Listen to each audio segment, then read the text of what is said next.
You've transmigrated into a bed maid, having seen too many a groveling romance tropes, and now wish to make the young master's heart belong solely to you. You climb into the young master's bed, guiding the inexperienced youth. The greenhorn lad, new to matters of love, finds it all thrillingly novel. You mistake his clinging to you as love. Today he loves you, tomorrow he loves you, for 3 full days he loves you. By the 4th day, before you could even pretend to urge restraint, another maid climbed into his bed, as fellow bedmaids. If you could climb, naturally others could too, between the inner and outer chambers, separated by a thin wall and curtains. The playful banter of young men and women melted into whispers and soft pants, then escalated into blush-inducing, wanton words. You heard every bit of it, unable to stop it, unable to leave. This isn't your era. The young master is the master here. What the master wishes to do is not for you to control.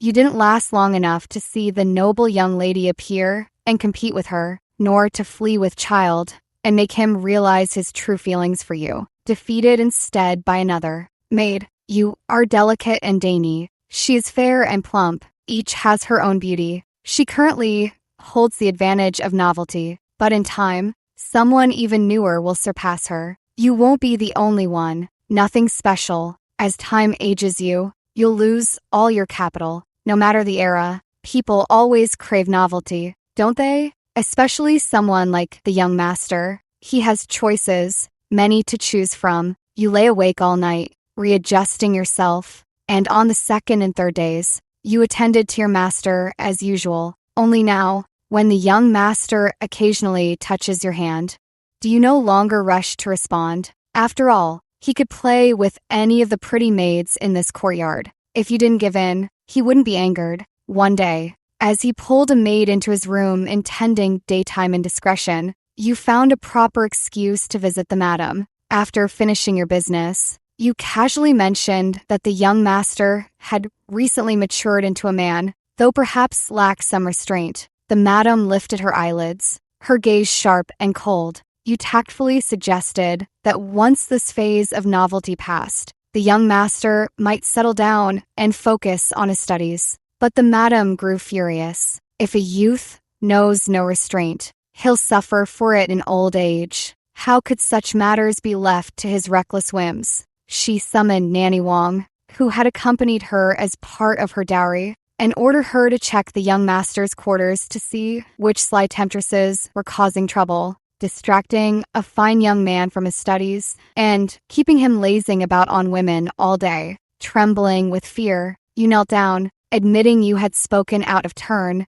and kowtowed repeatedly. You dared not look at Madame's expression, but you knew that from that day on, any maids in the young master's room with even a hint of charm were sold off. Those who remained were either plain or gaunt. By contrast, you stood out like a celestial beauty, and since Madame considered you an honest girl, she only permitted you to serve the young master closely. Now, the young master had only you. As you wiped him down, he grabbed your soft, delicate hand and rubbed it against his lower body. He begged you to keep him company and entertain him tonight. You pulled your hand away, putting on airs, and said that Madame forbade servants from seducing their masters, adding that the young master ought to focus on his studies. Ever since that day, when Nanny Wong caught him in the act with a maid, the young master had been deprived for quite some time. Never having tried was one thing, but after tasting indulgence, only to have it abruptly end,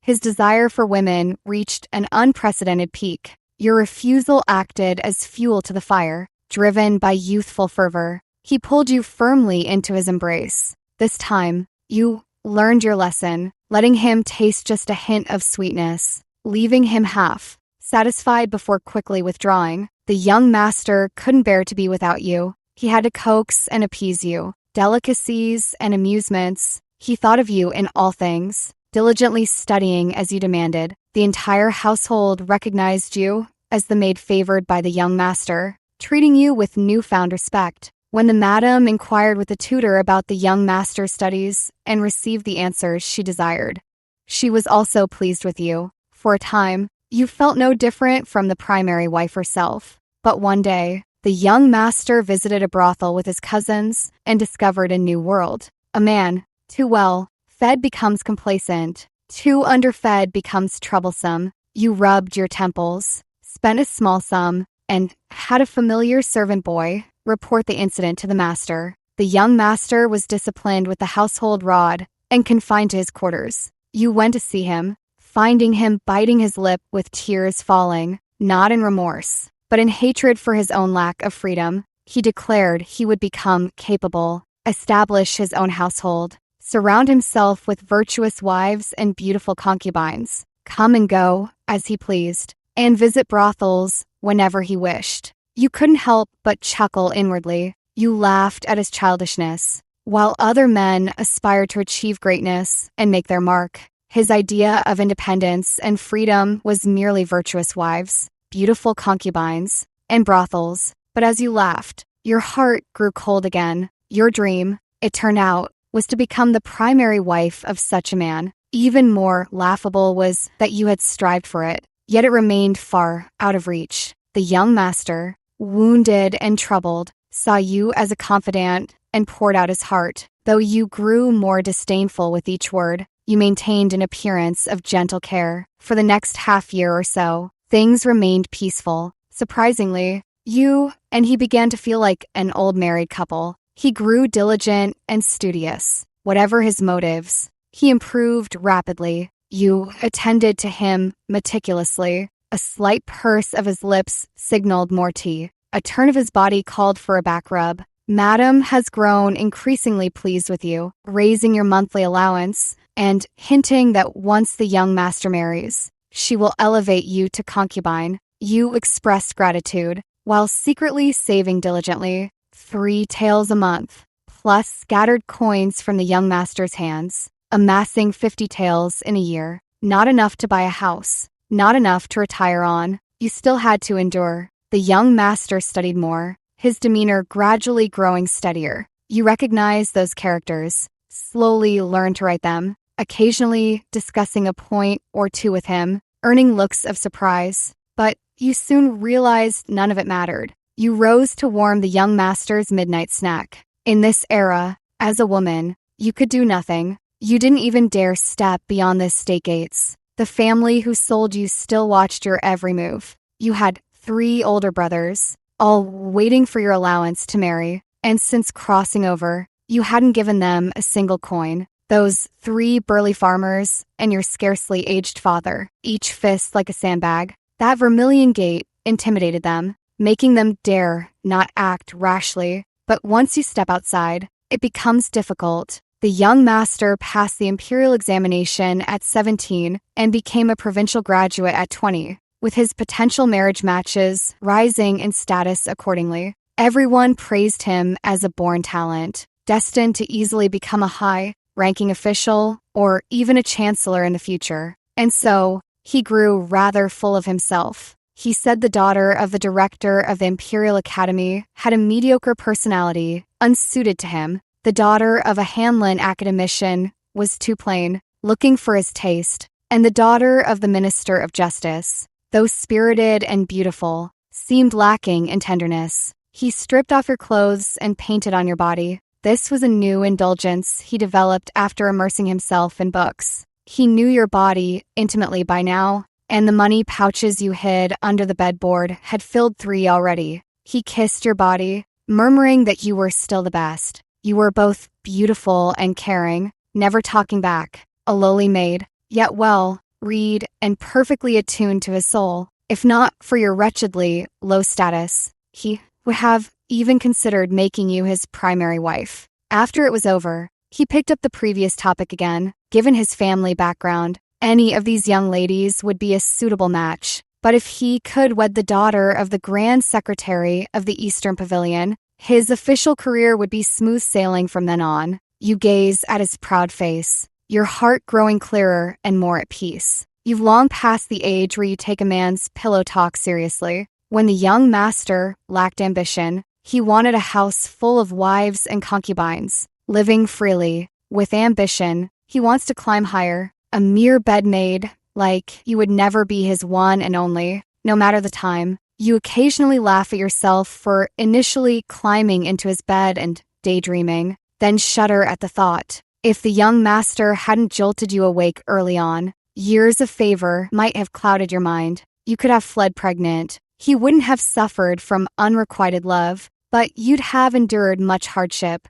200 taels, your entire savings, if not for wartime chaos. You'd need to work and budget carefully to last a lifetime. If you fell ill in such a society, you'd either die untreated or survive penniless. Wishing you were dead, you often sigh, blaming yourself for not being born into a better family. Then you recall that bunch of brothers. Yes, mother has given birth to another son, so poor, so lazy, yet still wanting to have children. You don't understand. You don't agree. You always drink the contraceptive brew eagerly whenever Nanny Wong brings it. Your life is set like this. It's hard enough to take care of yourself, so don't bring suffering upon a child. Nanny Wong reported your obedience word for word to Madam. Madam always remembers you during festivals, never shorting you on silver hairpins or jewelry, and she assigned 2 young maids to serve you early on. Your status is equivalent to that of a concubine, something everyone in the mansion tacitly understands.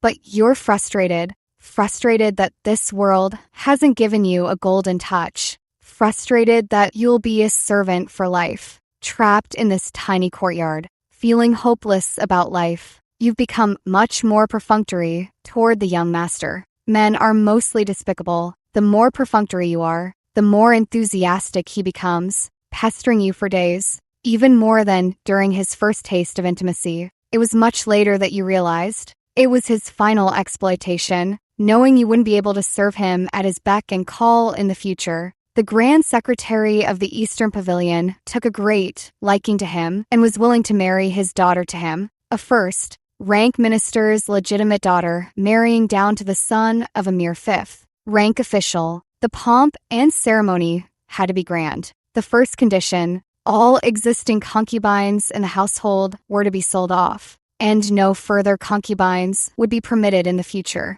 Only with such a significant marriage down the social ladder would one dare impose a lifelong ban on taking concubines. Madame readily agreed to her future daughter, in law's demands, boasting shamelessly that her son had no women in his chambers and that he was of noble character, wholly devoted to his studies. Hearing this news, you wept, desperate to confirm what Madame meant by saying the young master had no women, whether she sought your life or planned to sell you off to the borderlands. After probing further, you learned they merely intended to move you out of the estate, even buying you a house and some modest assets to secure your livelihood. The young master tenderly wiped the tears from your face, filled with reluctance, and took you 3 times that night, unusually considerate afterward. He assured you that though you'd leave the estate, your provisions would never lack, and he would visit you often. You stared into the void, eyes wide,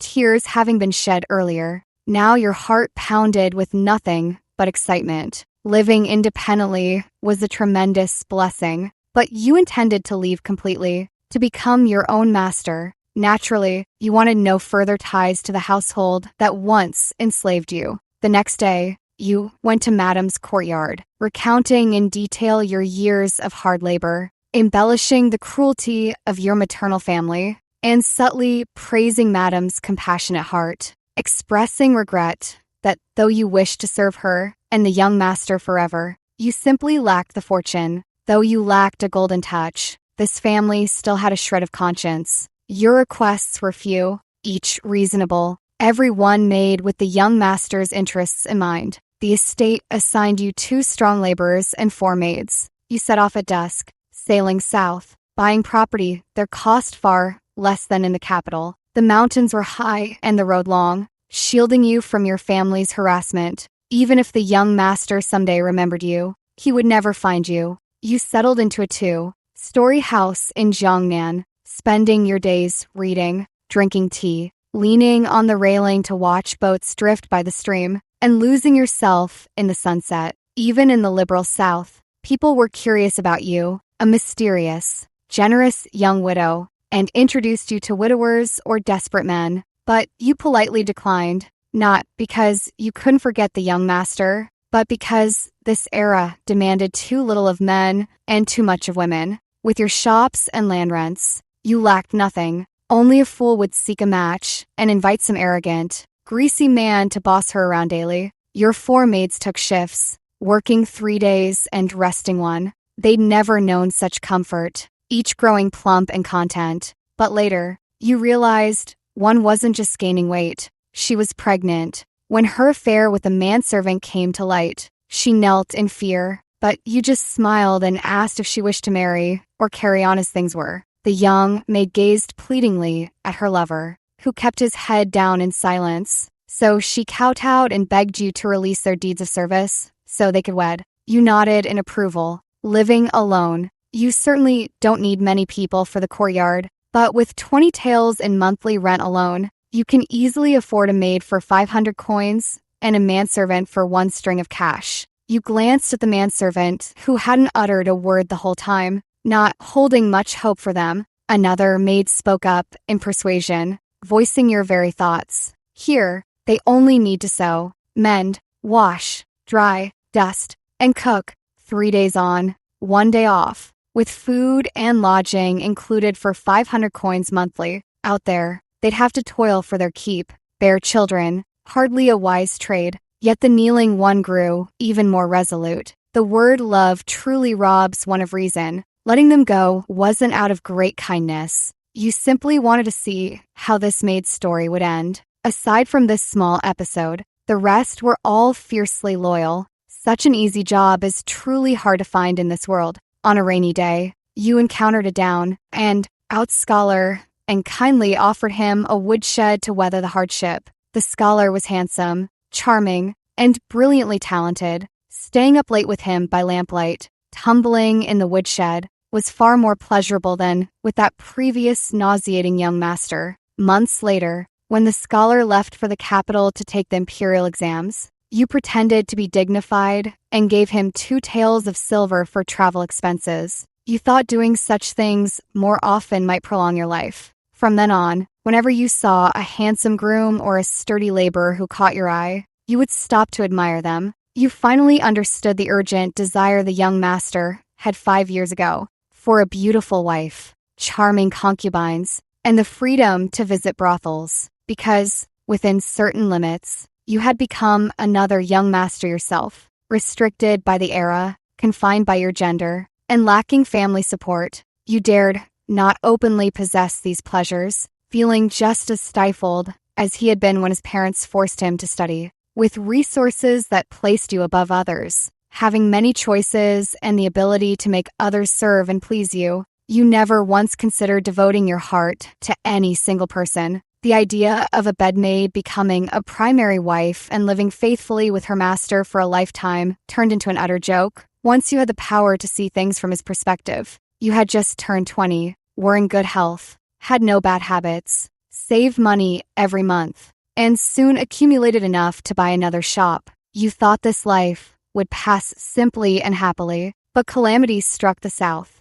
It was said that dozens of Woka pirates landed at Port Ningbo, wielding sharp steel blades as they burned, looted, and slaughtered their way north. They were cunning and strategic, fierce and skilled in combat. The corrupt and decaying government forces were no match for them. By the time you learned of these events, they had already swept past you, continuing northward. Your neighboring towns, being coastal, suffered greatly. A peaceful little town, untouched by war for centuries, became a ghost town overnight. Rivers of blood flowed, corpses lay everywhere, and every burnable house was set ablaze. Several households in your neighborhood hurriedly packed their valuables, planning to leave this prosperous town and seek refuge with relatives inland. But you had no one to rely on, nowhere to hide from the disaster. Outside your elegant two-story house stood only a thin courtyard wall. A wooden gate could keep out honest folk,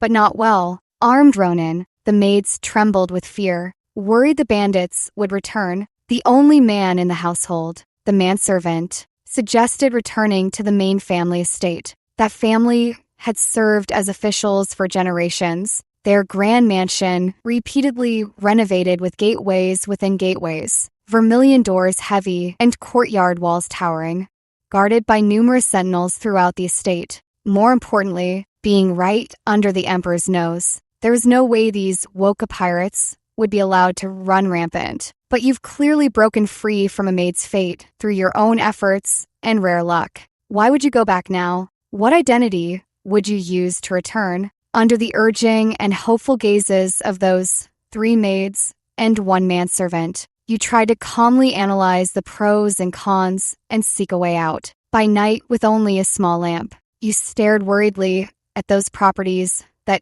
couldn't be quickly liquidated. In a daze, you sensed bloodshed and screams filling the city. The servants had already barred the gates, yet the villains scaled walls and leapt into the courtyard, grinning viciously as they hacked through the carved wooden door with a single blade strike. Your manservant was the first to die. Your maids hid in their rooms, but were caught by them, violated by several men in turn until their cries faded to silence, then stabbed through to ensure they were truly dead. Their young faces were streaked with dried blood and tears, falling one by one to the ground, blurring in your tear-filled vision. Dawn was slow to arrive, and your hiding place was ultimately discovered by this group of men. A fierce, dark-skinned man's face appeared before you, laughing wildly as he swiftly reached out, grabbed your ankle, and dragged you out. No matter how you struggled, you couldn't overcome the overwhelming disparity in strength,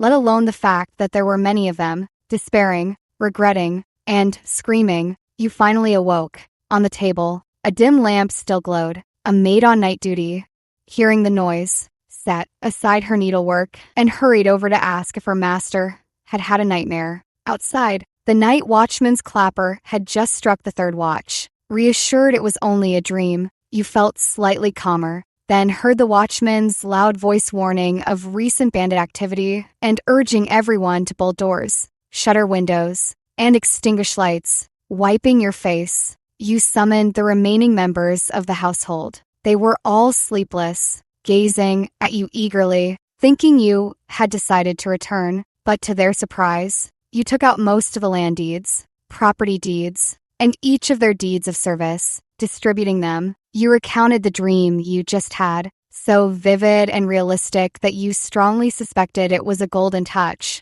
If you stayed, this would be your fate. In the dream, they risked their lives to protect and cover for you, even though they were servants wherever they went. They could have taken their deeds of service and run away, but they didn't. Clutching the thin papers, they listened as you said you wanted to become family with them, each utterly stunned. You had become your own master, enjoyed good fortune, and you wanted them to understand why you didn't wish to return. More importantly, you had no supportive family in this world. You needed to build a clan you could rely on yourself. You were gambling on human nature, on whether these 3 maids and 1 manservant, once they had money and saw benefits, would remain the same as before. This night was long and thrilling. Several people born into servitude, who had never known family warmth, trusted one another, and swore an oath of siblinghood under the moonlight over a jar of cloudy rice wine. You were the eldest sister,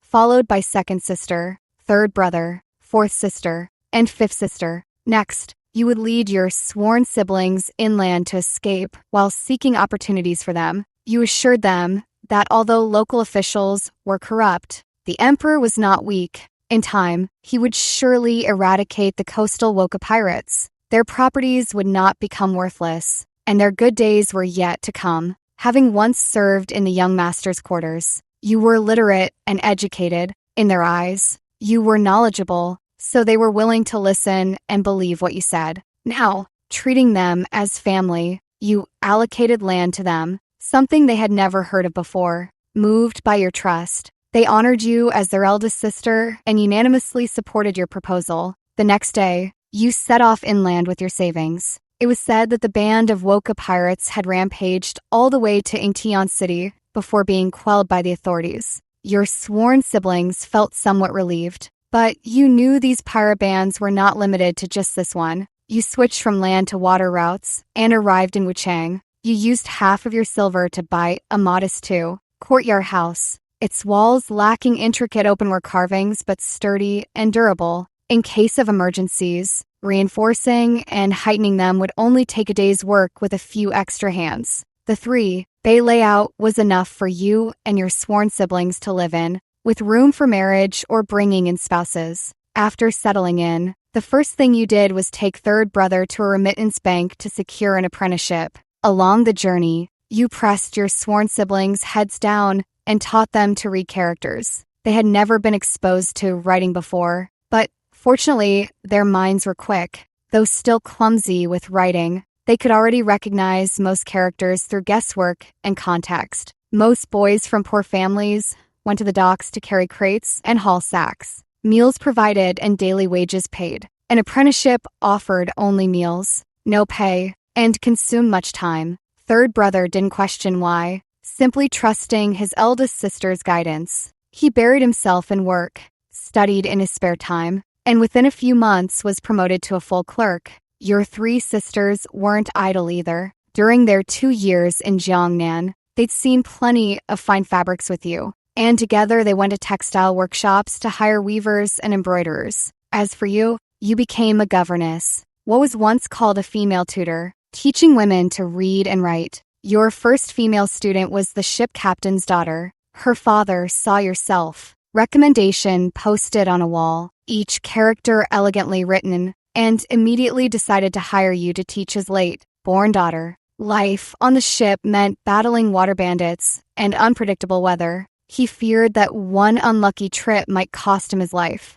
leaving his under 10-year-old daughter behind with no means to survive. Learning to read and write could, at the very least, prevent her from being cheated by scoundrels as an illiterate, and at best, help her earn a living. Of course, what the ship captain hoped for most was for his daughter to marry an official and have someone to rely on. Your family of 5 thrived in Wuchang, drawing envy from others. Back when you kept to yourself, people outside might gossip, speculate about your origins, or call you improper at most. You shared homemade pastries with the neighbors in several batches, and they turned around to praise how remarkable it was for a woman like you to manage alone, all eagerly planning your future well-being. But in Wuchang, your younger siblings were fiercely competitive, each determined to rise above for the family's sake. Ambition isn't a bad thing, but with limited resources,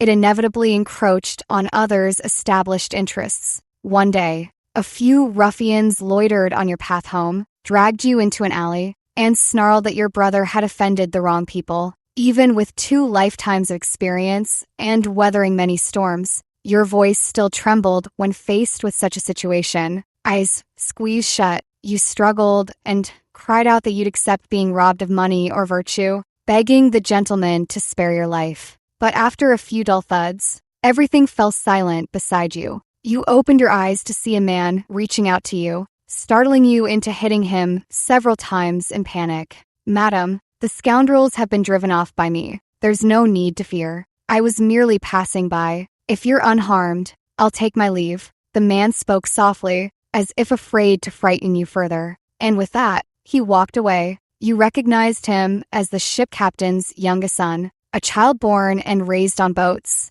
tempered by wind and waves. He had a broad chest and back, though barely in his teens, standing at the alley's entrance. He nearly blocked all the light. The sheer presence was so overwhelming it instantly flustered you. Realizing he had saved you, you called out for him to wait. He indeed halted his steps, and you felt it unlikely anyone would pass by so coincidentally. Surely, the ship captain, having a daughter himself, empathized and worried about your safety as a female tutor, sent his youngest son to escort you. You straightened your clothes, stood up brushing off the dust, then stepped out to thank him. The youth's dark face was stern and unsmiling. You noticed bruises on his temple and neck, deepening your guilt. You offered to treat him to drinks at Willow Creek in that evening to thank him for saving you. But the first priority was to report this to the authorities. Having been in Wuchang for less than a year,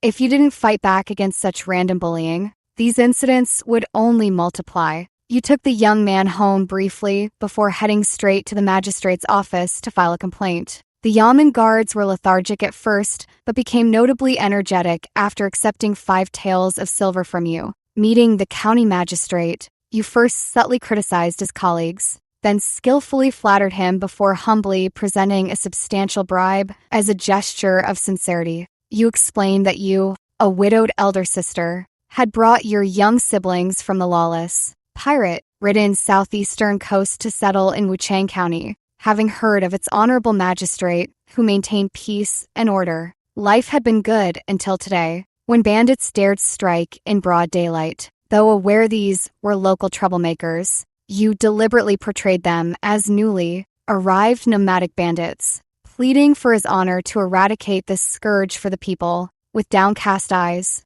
you stepped forward and presented a petition you had drafted, detailing the criminals' appearances, heights, accents, and listing potential enemies. With a 50-tael banknote discreetly tucked behind the paper, you gestured toward the ship captain's helpful youngest son beside you, identifying him as a witness to the incident. The master stroked his beard, looking at the thin paper in his hand with a satisfied smile, saying he would give you a result in 3 days. Your sworn siblings, hearing of your misfortune, rushed over immediately. At the Yamen gate, you smiled and told them everything was settled, then took them and the young captain to Willow Creek Inn. The young captain, Liu Liang, pursed his lips along the way, and you caught him stealing glances at you several times. Feeling awkward under his gaze, you scratched your head and asked, "Have you never seen a woman as worldly, slick, and cunning as me?" He chuckled softly and shook his head.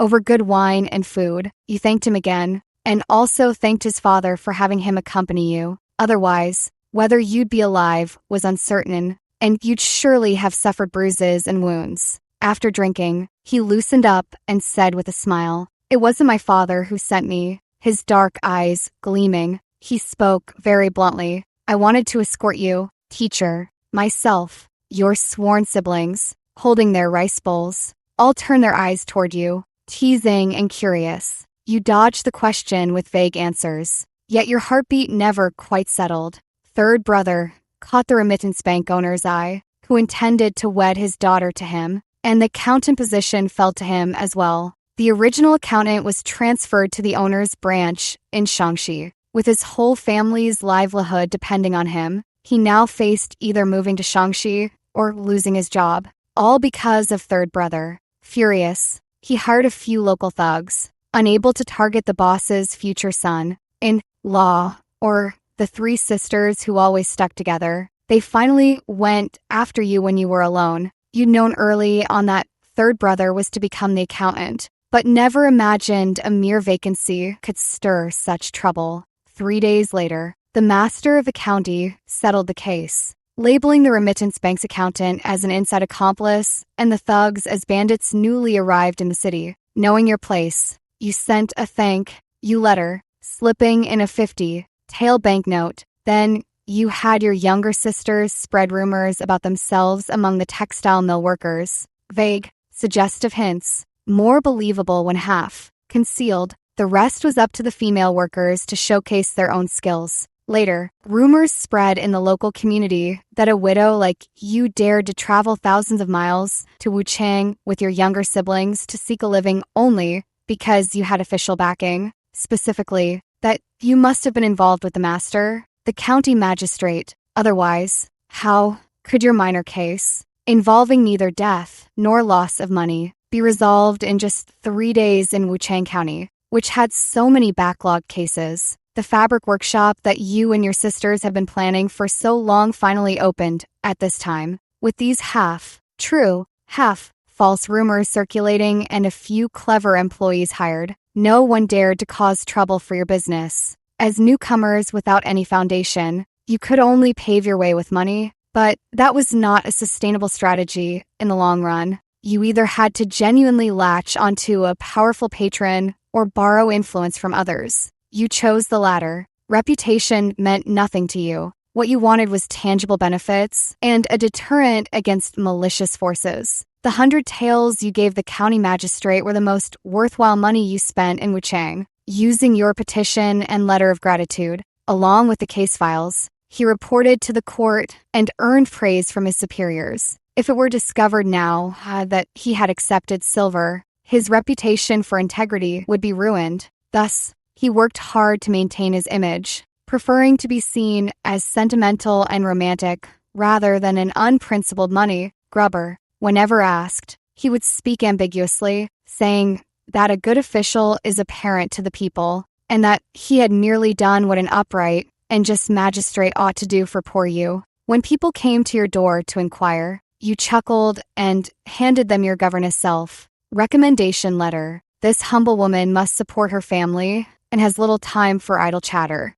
You made it clear that if they wanted gossip, they should hire you as a teacher. Even if they had no daughters or sisters, you could offer lessons to their elderly mothers, teaching for half a day every 3 days. Soon, your teaching schedule was fully booked. Your monthly income became substantial, and after each session, the host family would send someone to escort you home. After all, everyone understood the unspoken reason. Only the very first family never inquired about these private matters. Liu Liang was seldom home, either transporting grain out of town or bringing salt in. But whenever he was around, he would send you gifts. As the sun set, he walked half a step beside you, matching your pace, sharing amusing tales from his voyages. His affection for you was plain to see, but you pretended not to notice. Not because you disliked him, but because your experience forbade you from acting rashly. Every decision required careful weighing of gains and losses. You had just spread tales throughout Wuchang of a tragic widow and the county magistrate, soulmates bound by duty yet restrained by propriety. Those who didn't know you before now regarded you with respect. Those envious of you dared not act recklessly, making your endeavors much smoother. Your work as a governess provided steady income. The cloth workshop was finally on track, and third brother's marriage prospects were budding. This was no time to stir up trouble. The path ended ahead, right at your doorstep. The young man stood before you,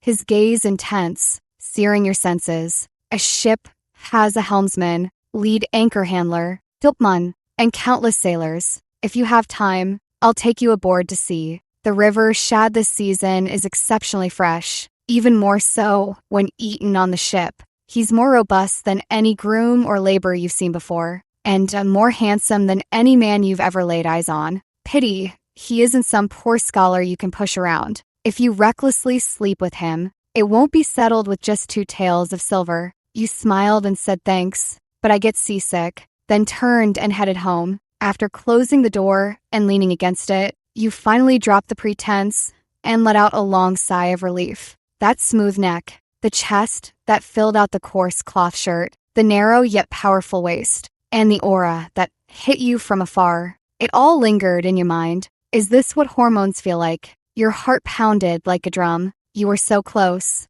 to losing control. That was dangerously close. The coastal threat from Japanese pirates has escalated, with some local water bandits and pirates joining in, slaughtering their own people without respite. Third brother volunteered, saying he wanted to open a branch of the remittance bank along the southeastern coast. This aligned perfectly with the boss's own thoughts. The southeastern coast was chaotic, but had a solid foundation and remained prosperous. Such a place was in dire need of a remittance bank, but he was getting old, and his son was too timid. The boss was overjoyed and promised third brother that if he succeeded, he would marry his daughter to him. The matter of marrying off his daughter had been brought up 7 or 8 times already, but not even a shadow of her had been seen. Third brother had long stopped taking it seriously and instead asked the boss for something else. That day when you returned home, you saw someone in the courtyard practicing with swords and spears. Fourth sister and fifth sister were clapping and cheering. When they saw you, they quickly told you that this was the martial arts instructor third brother had found. The man stopped his movements and greeted you respectfully. You noticed your 2 sisters' flushed cheeks and lovesick expressions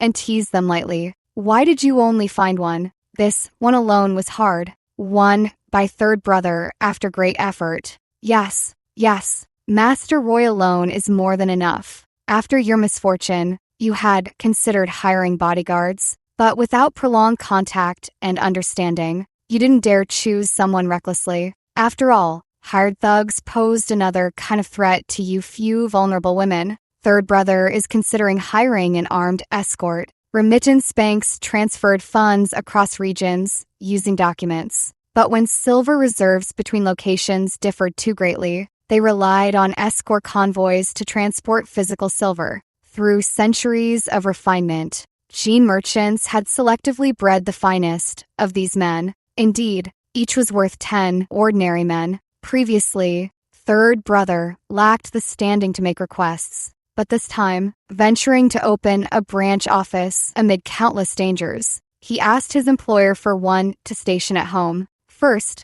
he could teach the family some self-defense. Second, he'd provide support against ruffians. Third, with his extensive experience, while he was around, you could recruit and train desperate children. Homegrown guards fostered loyalty from youth. As third brother packed his luggage, second sister returned with fine wine and meats. At the farewell dinner, Master Roy tactfully excused himself, leaving your family to share heartfelt words. If third brother's marriage alliance with the gene merchant succeeded, your family would gain sturdy backing. If not, his accumulated experience would still ensure he prospered. Your sisters, now merchants, not only sold cloth but also took custom tailoring orders. They moved with ease among noble women, managed their staff with clear organization, and faced troublemakers without a trace of fear. After several rounds of wine, you reflected with emotion. Back when you were servants, you never imagined reaching this day. Through your hands, wits, and extraordinary luck, you've climbed step by step, and the future still holds promise. This household has gradually found its footing. A few months after third brother left, all the fields and shops from your former home were sold for silver, which was swiftly remitted to Wuchang through the newly opened remittance bank. Along with the silver came a letter. Third brother wrote of establishing his influence along the coast, his words brimming with ambition and pride. He mentioned that imperial troops had been sent to suppress bandits, but his outlook had shifted entirely. He now felt a few more years of chaos wouldn't be such a bad thing. He was no longer the powerless manservant of the past. Now, everyone in Gusu City knew him as the great manager of the remittance bank. There was no silver he couldn't move, but his methods of accumulating wealth, issuing loans, and collecting debts were ruthless. In this world, men ultimately have an easier path to prominence. You hope third brother could benefit the whole family, but dare not place too much hope in it. He was like a kite set free, soaring high on the wind, with no telling where he might land. Your land assets were liquidated, and with the earnings from the fabric shop pooled together, already, too, where clothing store was opened, you rented a two-story shop facing the street, with weaving and dyeing workshops in the backyard. The ground floor sold affordable ready-made garments, while the second floor offered high-end custom, tailored dresses and some men's clothing. As the business grew, so did the demands. Customers were no longer satisfied with local fabrics and often requested shoe brocade, yun brocade, song brocade, or zhuang brocade. Should you settle for modest wealth or push to expand and strengthen the business? Second sister, ambitious by nature, chose the latter. One day, second sister invited you to a restaurant. Entering the private room, you saw Liu Liang rubbing your forehead. You asked her, was there really no other ship captain available? Second sister nudged you playfully with her shoulder, pushing you toward Liu Liang, her eyes twinkling mischievously. Nope. Liu Liang transported brocade for your family without charging a fee. Second sister, ever profit-driven, turned around and sold you out in exchange. She made an excuse about having matters to attend to, leaving you behind alone, whispering in your ear before departing, "It's all for the cloth workshop." Eldest sister, the Han River's water transport extends in all directions, but there are only so many docks. Whoever occupies them profits. Thus, shipping gangs formed, with large and small factions fighting for profit, bloody and violent. Liu Liang's father formed a shipping gang with his clan brothers in his youth. They were bold and aggressive, expanding constantly, with up to 40 large ships at their peak, occupying half of Wuchang's docks. But in recent years, their gang declined. Ships were destroyed or left one by one. Liu originally had 3 older brothers, who either died in gang conflicts or perished during cargo transport, their bodies never found. The ship captain suffered repeated blows, his spirit broken, becoming hesitant and overcautious. Liu took on these responsibilities when he was just 17. You had already clearly analyzed the pros and cons earlier, yet you kept thinking of him. Sleepless at midnight, you hugged your pillow and slipped into second sister's bed, saying that Liu Liang was just a half-grown kid doing manual labor, living day to day, not a reliable protector. Second sister drowsily acknowledged you with a murmur. You turned around, muttering that dumplings should be eaten piping hot, and men should be played with strong ones. This Liu Liang's physique certainly suits your taste. You're the older one, the sister. It wouldn't hurt to spoil him a little. Second sister closed her eyes, frowned, turned her back, and wrapped the quilt corner around her ears, mumbling, "True, no problem," but you hesitated again. As a county magistrate, his authority is innate. You feared you might no longer be able to borrow his power and lose your current comfortable life. Yet in the eyes of society, a widow marrying a decent, unmarried young man like him, you'd be getting the better deal. By all accounts, you should just agree. Second sister threw off the quilt, sat up abruptly, her dark hair disheveled, gritting her teeth. Liu Liang, is it? Now, the two of you are alone together in this room, likely because you disturbed second sister's sleep. Liu Liang broke the silence with a smile, explaining to you, the second shopkeeper is kind, but she misunderstood. I don't want money. I just wish to express gratitude for your teaching my younger sister. I dare not harbor any other intentions. Recalling your private talk with second sister, you blurted out without thinking, no other intentions? That's rather disappointing. Realizing what you just said, you suddenly stiffened and looked up at him. Liu Liang initially looked at you in surprise, but then his smile warmed a little. You wanted to explain, but feared making it worse. So you simply took your leave. You heard him tease from behind. I'm a simple man, Miss Tudor. Your words are profound. Could you clarify? Walking one behind the other along the street, you knew if he chased you, you couldn't outrun him. Thankfully, he wasn't that ruthless and gave you some space, only stopping you when you reached your doorstep. He feared you go back inside and deny everything again. The fire he'd finally kindled couldn't be allowed to die out. My family's just my old dad and a little sister. Dad's easygoing. My sister's well behaved. You've met them both. Our boat guild isn't what it used to be, but I earn 500 taels a year for household expenses. If that's not enough, I can take on more work.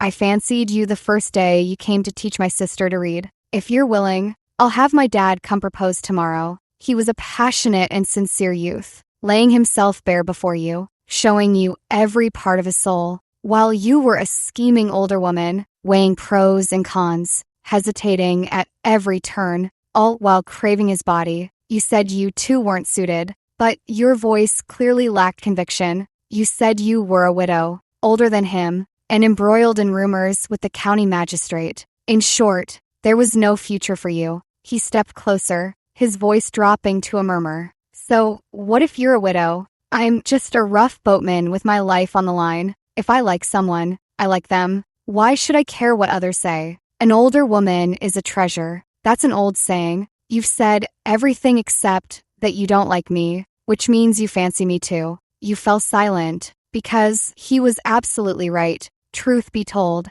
you had considered being with him. You'd even plotted out a future for the two of you. You could use some silver, pull some strings to secure a salt permit. You behind the scenes, him out front under your direction. You wanted him dependent on you for profit. But the moment you saw his candid smile, an unwarranted sense of morality suddenly surged within you. You thought that if, years later, he became worldly and found you aged and ordinary, growing distant, you would gracefully leave him the money and let him go without a fuss. This is the difference in mindset brought by the gap in age and experience. The younger one is still talking about feelings and confirming affections, while the older one has already planned an exit strategy and prepared for the worst. You opened the door and invited him in. You've been to the Liang family many times. Now, it was your turn to open up. Like a seductive enchantress, you led him into the room,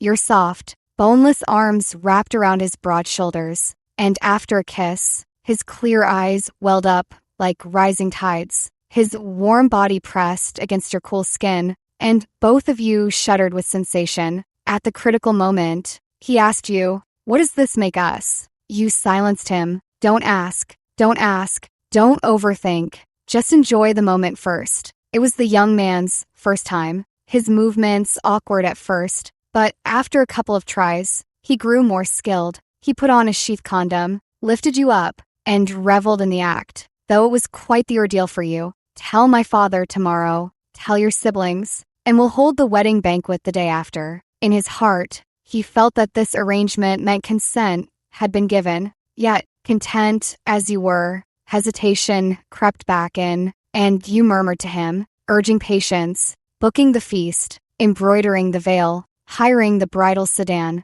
There was much to do. He cheerfully agreed. He made extra shipping trips, bought a large 3-courtyard house. Yet you hadn't booked the feast or embroidered the veil. He wasn't a fool. He realized you were deliberately stalling him. He spoke harsh words, softened his tone, treated you with every kindness. Yet you still kept your guard up. Heartbroken, he left, saying he was taking on a perilous cargo run. Your heart was in turmoil, and you suffered for a month and a half, until you heard that someone smuggling salt had been caught by officials and was to be executed. Rumor had it the man was desperate to marry a materialistic woman, risking his life for money, stumbling into crime, and ultimately losing it. Terrified out of your wits, you rushed to the execution ground, only to find it wasn't who you feared. Disheartened, you trudged home and collided headlong with Liu Liang, who had come looking for you. He had just returned from Hangzhou City, where Japanese pirate unrest still raged, so his claim of danger wasn't a lie. Noticing your red-rimmed eyes, he asked what happened, whether someone had bullied you in his absence. His heart ached for you, completely forgetting your earlier quarrel. Gazing at him, everything suddenly became clear to you. You once thought wealth would let you indulge in romantic dalliances forever, yet now understood that some people could never be trifled with, no matter how much power or silver you possessed. The genuine heart he offered, if you wounded it, you'd loathe yourself, for you two had come to truly care for him. At 22, you married with only closest kin present, though the Liang clan's size still filled a dozen tables. Second sister helped tidy Liu Liang's new home, decorating it with lanterns and festoons. Third brother, unable to attend, sent a yellow jade statue of the god of wealth, wishing his eldest sister perpetual prosperity. Fourth sister hand embroidered your bridal veil. Fifth sister did nothing except taste every dish after second sister finalized the menu, declaring each delicious. The brothers at the dock are all tough guys, drinking straight from the jug. After the ceremony, with food and drink flowing, Liu Liang was dead drunk. You stepped out to relieve yourself and saw the sisters sitting together, cracking melon seeds. The two younger sisters asked second sister when she planned to marry. Second sister crossed her legs and raised an eyebrow. I'd have to be out of my mind to tie myself down to a man like eldest sister did. Her business rivals fear her, and she has a few admirers among her partners. Second sister's living the good life now, no doubt about it. Fourth sister brought up someone from long ago, that maid who took her deed of service and ran off to marry the manservant. At first, I tried to help out, worried she'd struggle with pregnancy, but she just used me for free labor, had me embroider handkerchiefs to support the household while she waited on her man hand and foot. Fifth sister asked, what happened after that? Later on, I realized I'd just be working for her for free indefinitely, so I stopped going. Eventually, I heard she died from a hemorrhage during a difficult childbirth. The midwife got so scared halfway through that she ran off. Her husband didn't even call a doctor. He just let her die like that. Despite all the suffering, she kept praising that man, saying how considerate he was, always saving the best food and fun for her. In the end, she died and was hastily buried in a shallow grave in the mountains. That man immediately went and found himself a new wife. Fifth sister was so startled she spat out melon seed shells in a flurry.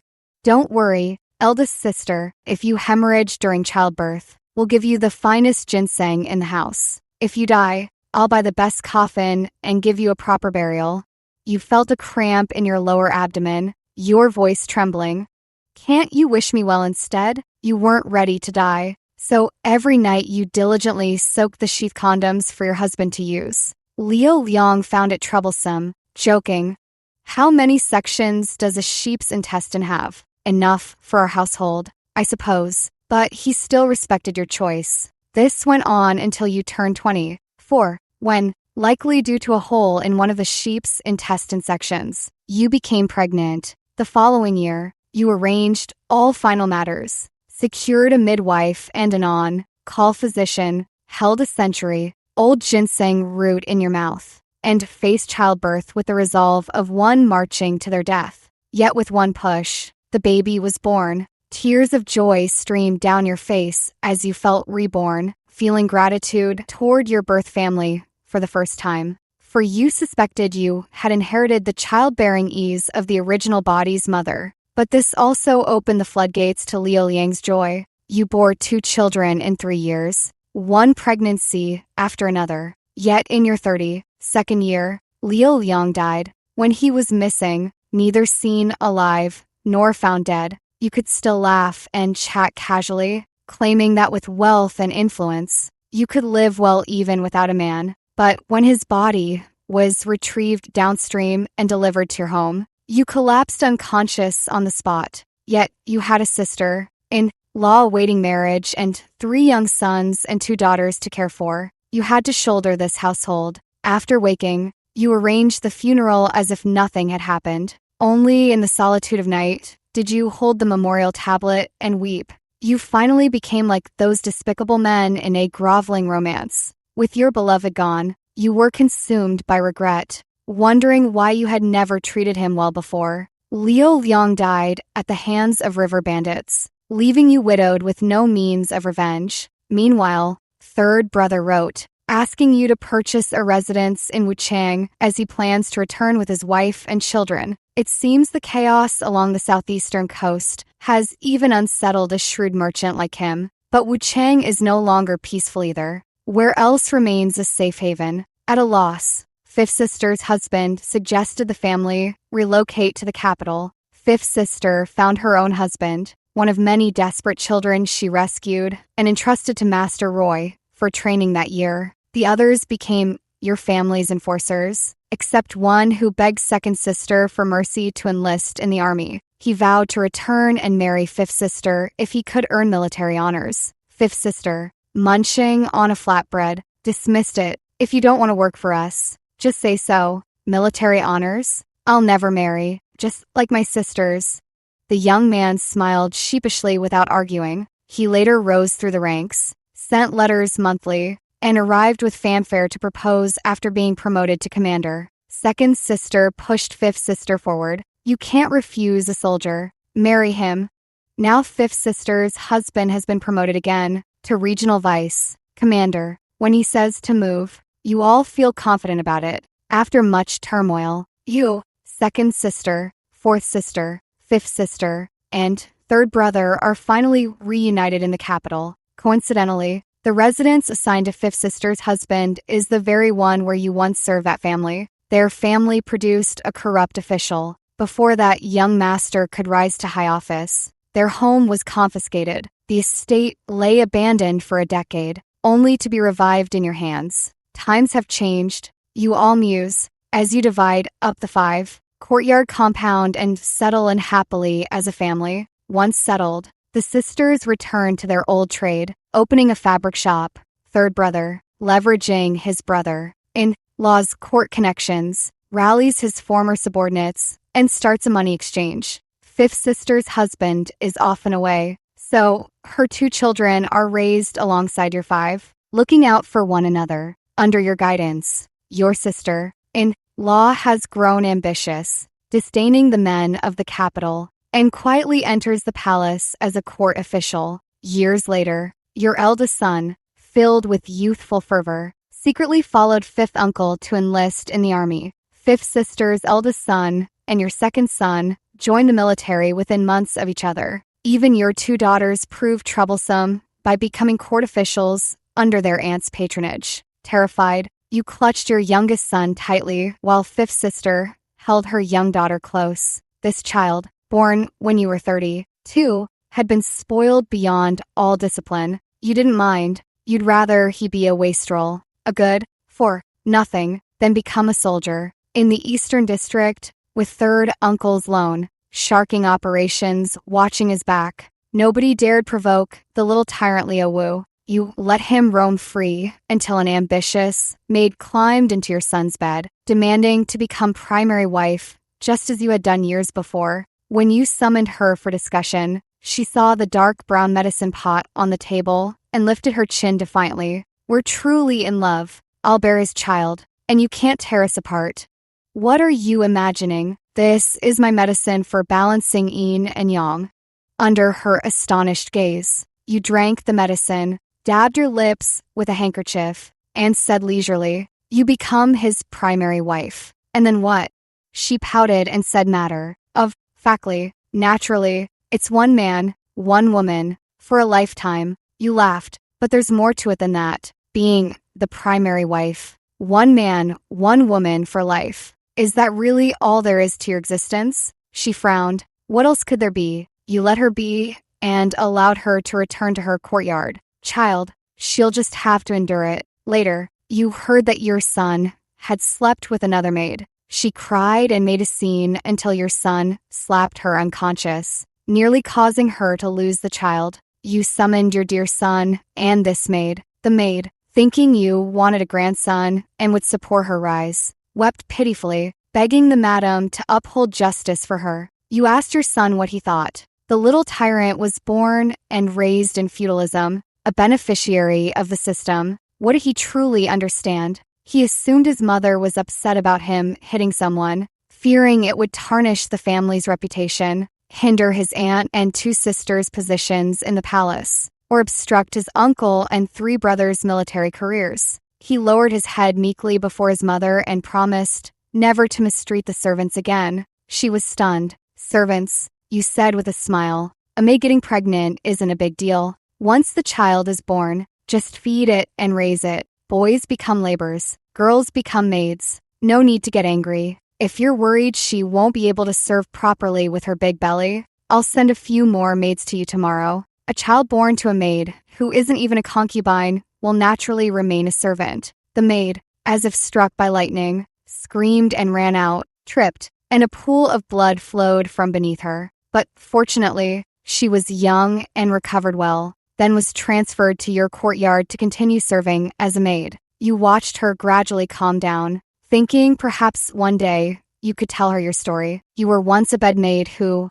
through your own efforts, gained a certain social status, weathered many storms, and became a capable woman. By chance, in the long river of life, you met your true love and became his primary wife. A bedmaid can indeed become a primary wife. However, becoming a primary wife should never be the goal of one's life, because becoming a primary wife is only the beginning of another chapter. In this life of endless tasks and insurmountable hurdles, tonight you dream of Leo Liang again. With a buzz cut and a T-shirt, he held a basketball under his firm, strong arm. Hey girl, why do I keep dreaming of you? Who are you? Your nose stung with emotion. I'm your wife. I raised 5 children for you. You think, perhaps he's waiting for you in the next life. When that time comes, you'll surely settle this account with him properly.